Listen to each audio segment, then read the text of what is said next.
राजधानी दिल्लीत महिला शासकीय अधिकाऱ्यांचं अखिल भारतीय साहित्य संमेलन पार पडतंय। या संमेलनाच्या निमित्तानं प्रकाशित झालेल्या स्मरणिकेत शरद पवारांनी महिलांचं सक्षमीकरण हेच माझं स्वप्न हा लेख लिहिला।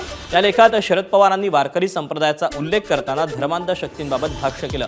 वारकरी संप्रदायात प्रतिगामी लोकांची घुसखोरी वाढली, या लोकांच्या मांडणीमुळे धर्मांध शक्तींना बळ मिळत असल्याचं पवार म्हणाले। पवारांच्या या लेखावर महायुतीकडून जोरदार टीका करण्यात येते, तर वारकरी संप्रदायातील काही कीर्तनकारांकडूनही निशाणा साधण्यात आला। हिंदू समाजाला डॅमेज करण्याचा प्रयत्न सुरू असल्याची प्रतिक्रिया मंत्री संजय शिरसाट यांनी शरद पवारांच्या लेखावर दिली। वारकरी संप्रदायात अनेक जातीचे लोक असतात, एकाच जातीचा कोणी नसतो असं शिरसाट यांनी म्हटलं। तर हिंदू समाजाची ताकद वाटण्याचा प्रयत्न शरद पवारांनी करू नये अशी टीकाही शिरसाट यांनी केली।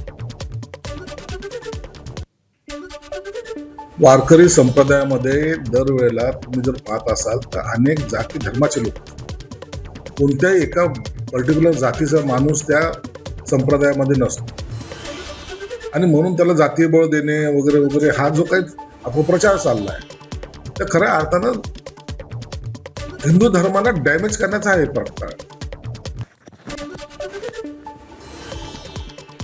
वारकरी समाज हा विठ्ठलाला मानणारा समाज आहे, विठ्ठलाची आराधना करणारा संप्रदाय आहे, तिथे कुठेही दुसरी विचारधारा नाही असा परिणय फुकेंनी म्हटलं। तर शरद पवार डाव्या विचारसरणीचा अजेंडा राबवत असल्याची टीकाही त्यांनी केली। तर पवारांनी वयाची मर्यादा ओळखून अशा प्रकारची वक्तव्य करू नयेत असंही परिणय फुकेंनी म्हटलंय। अर्बन नक्षल देखील वारकरी संप्रदायात आला होता, त्याचा तपास शरद पवार यांच्या रिसर्च टीमनं केला पाहिजे अशी टीका भाजपचे प्रवक्ते नवनाथ बन यांनी केली। तर प्रबोधन केलं जातं त्याला धर्मांधता म्हणत नाहीत, विठ्ठलाची आराधना करणं धर्मांधता नसल्याचं नवनाथ बन म्हणाले।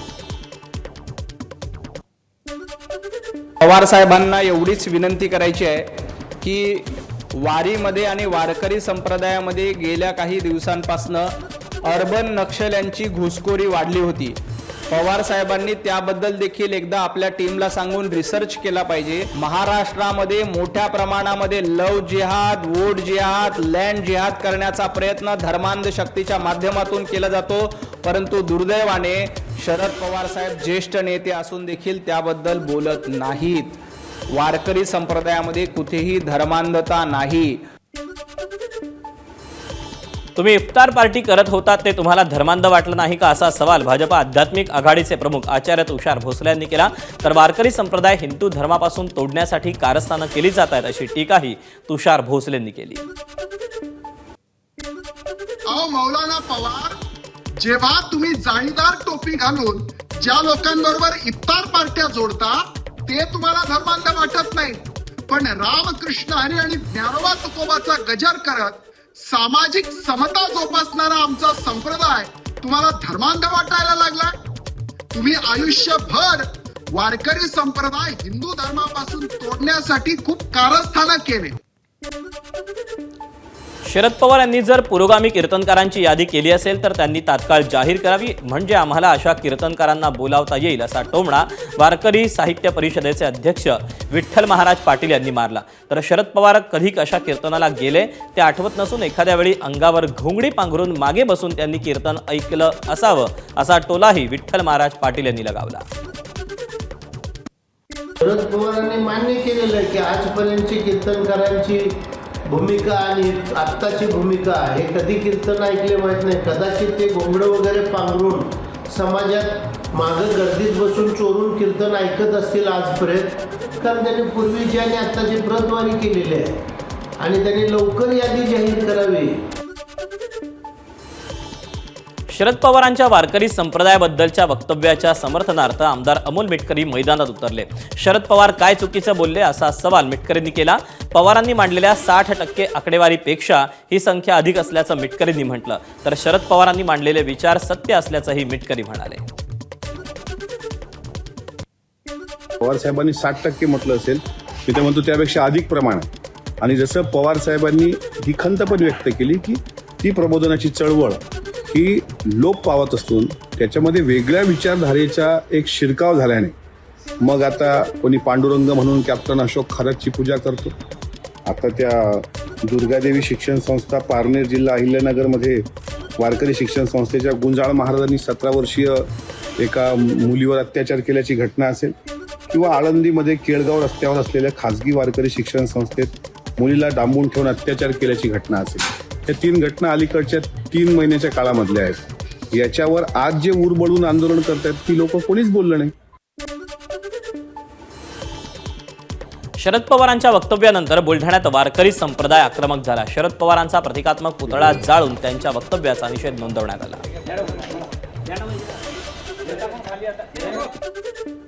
पुण्याच्या पुरंदर तालुक्यात खानवडीत अन्न आणि नागरी पुरवठा मंत्री छगन भुजबळांचं हेलिकॉप्टर लँड करताना पायलटची मोठी चूक झाली.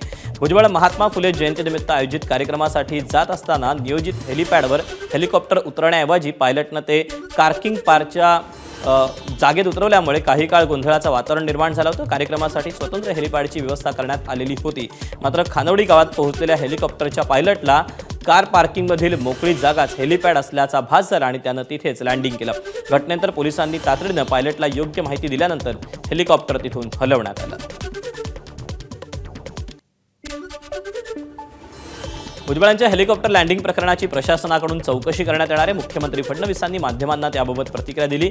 हेलिपॅड स्पष्ट दिसत होतं का, पायलटकडून नेमकी चूक कशी झाली किंवा काही तांत्रिक अडचण होती का, याचा तपास केला जाईल. दरम्यान या प्रकारामुळे सुरक्षा आणि समन्वयावर प्रश्नचिन्ह उपस्थित झालं असून भविष्यात अशा चुका टाळण्यासाठी अधिक दक्षता घेण्याची गरज व्यक्त केली जाते.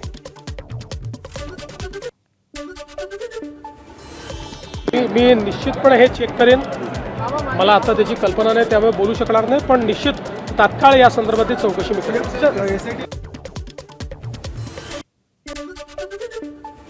छगन भुजबळांचं हेलिकॉप्टर हेलिपॅडऐवजी पार्किंगमध्ये उतरलं ही गंभीर बाब असल्याचं रोहित पवारांनी म्हटलं. एक पोस्ट करत रोहित पवारांनी आपलं मत व्यक्त केलं. अनेक विमानं हेलिकॉप्टर्समध्ये देखील देखभाल दुरुस्तीसह अनेक त्रुटी असल्याचं रोहित पवार यांनी म्हटलं.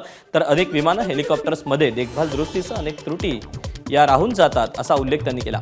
तर विमान हेलिकॉप्टर्सनं प्रवास करताना सरकार यापुढे काळजी घेईल अशी अपेक्षाही त्यांनी व्यक्त केली.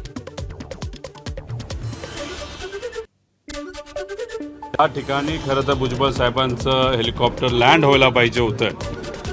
त्या लोकेशनला ते न होता एका पार्किंग लॉटमध्ये तिथं केलं गेलं. मला एवढंच सांगायचं आहे की एवढं दुर्लक्षपणा नाही तर एवढं हलगर्जीपणा सरकारकडनं एवढ्या मोठ्या नेत्याच्या बाबतीत त्या ठिकाणी होत असेल तर हे योग्य नाही. ठाकरेंच्या शिवसेनेचे खासदार अरविंद सावंत यांनी मातोश्रीवर जाऊन उद्धव ठाकरेंची भेट घेतली. काल इंग्रजी वृत्तपत्रात छापलेल्या बातमीनंतर अरविंद सावंत हे उद्धव ठाकरेंच्या भेटीसाठी गेले होते.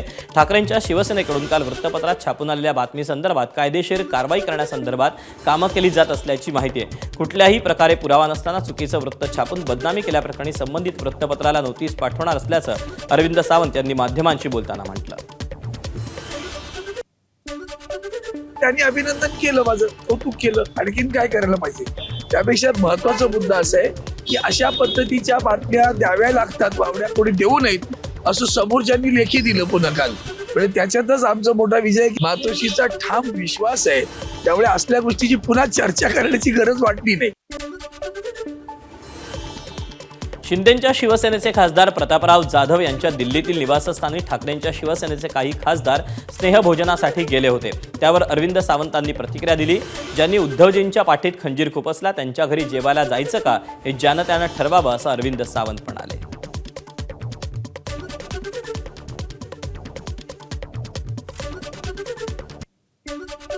मुळात असं आहे की ते व्यक्तिशः त्यांनी ठरवलं पाहिजे. खरं तर त्यांना सांगण्याची पाळी येतं कामा नये. आपल्याला कळतं. मुद्दा असा आहे की त्या व्यक्तींबद्दल आमचं काही भाजपचे आणि काँग्रेसची लोक बोलवत असतील, आणखी कोणी बोलवत असतील, कुणी कुठं जावं हे ज्याला त्याला कळायला पाहिजे. मुद्दा एवढाच आहे की ज्यांनी आदरणीय उद्धवजींच्या पाठीत सुरा खुपसून गेली त्यांच्या घरी भोजन करायचं का हे प्रत्येकाने ठरवलं. अहिल्यानगरच्या राहुरी विधानसभा पोटनिवडणुकीसाठी भाजपच्या अध्यक्ष अक्षय कर्डिले यांनी प्रचाराला सुरुवात केली. अक्षय कर्डिले यांनी प्रचाराच्या पहिल्या टप्प्यात गावभेट दौऱ्यावर फोकस केल्याचं पाहायला मिळतंय. घरोघरी गावागावात जाऊन लोकांच्या भेटीगाठी छोटेखानी बैठका घेण्यावर अक्षय कर्डिले यांचा फोकस आहे. आपल्या 23 तारखेला मतदान आहे, या सगळ्या गोष्टी डोक्यामध्ये ठेवून आता आम्ही फिरत असताना प्रतिसाद अतिशय चांगल्या पद्धतीचा आहे. 35 वर्ष झाले साहेबांनी राहुरी, नेवासा, नगर, पाथर्डी या मतदारसंघामध्ये रात्रंदिवस काम केले. आणि आज प्रत्येक व्यक्ती हा साहेबांसाठी आम्हाला काहीतरी करायचंय या भावनेनेच खरं म्हणजे या निवडणुकीला सामोरे जातो. राहुरी विधानसभा पोटनिवडणुकीच्या प्रचारासाठी शरद पवारांच्या राष्ट्रवादीनं 30 स्टार प्रचारकांची यादी जाहीर केली. या यादीतून माजी मंत्री प्राजक्त तनपुरे यांचं नाव वगळण्यात आलं. खरं तर या मतदारसंघात प्राजक्त तनपुरे हेच उमेदवार होते, मात्र त्यांनी निवडणूक न लढवण्याचा निर्णय घेतल्यानं गोविंद मोकाटे यांना उमेदवारी देण्यात आली. त्यांचा प्रचार आता राष्ट्रवादीचे 30 स्टार प्रचारक करणार आहेत. विशेष म्हणजे या यादीत प्राजक्त तनपुरे यांचे मामा माजी मंत्री जयंत पाटील यांचे देखील नाव स्टार प्रचारकांच्या यादीत आहे. त्यामुळे जयंत पाटील या मतदारसंघात प्रचार करताना दिसतील. मात्र प्राजक्त तनपुरे हे नेमका कोणाचा प्रचार करणार की तटस्थ भूमिका घेणार हे पाहावं लागेल. राहुरी विधानसभा पोटनिवडणुकीत भाजपचे अक्षय कर्डिले आणि शरद पवारांच्या राष्ट्रवादीचे उमेदवार गोविंद मोकाटे यांच्यात प्रमुख लढत होती. दोघांकडूनही प्रचाराला सुरुवात झाली. राहुरीचा मतदार सुज्ञ असून तो राष्ट्रवादीच्याच उमेदवाराला निवडून देईल असा विश्वास गोविंद मोकाटेंनी व्यक्त केला. राहुरी मतदारसंघात शेतकरी सुशिक्षित लोकांचे मुद्दे घेऊन आपण निवडणूक लढवणार असल्याचं त्यांनी म्हटलंय.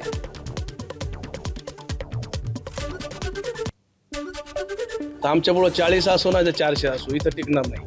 इथं मला एक भाजपच्या मोठ्या कार्यकर्त्यांना सांगूशी वाटतं का येऊन आपली डिपॉझिट जप्त किंवा आपले नाचक्की होण्यापेक्षा न आलेलं बरं राहुरी मतदारसंघात. हा मतदारसंघ ह्यावेळेस 4 तारखेला ज्यावेळेस निकाल लागला त्यावेळेस शरद पवार साहेबांचा खंदे कार्यकर्ता हा गोविंद मोकाटे इथं 4 तारखेला निवडून येत असतो.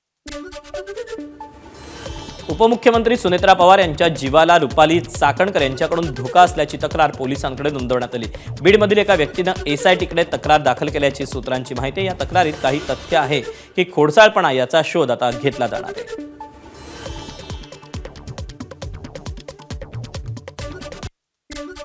आम्ही उपमुख्यमंत्री सुनेत्राताई पवार यांची पूर्ण काळजी महाराष्ट्राचं पोलीस खातं घेईल.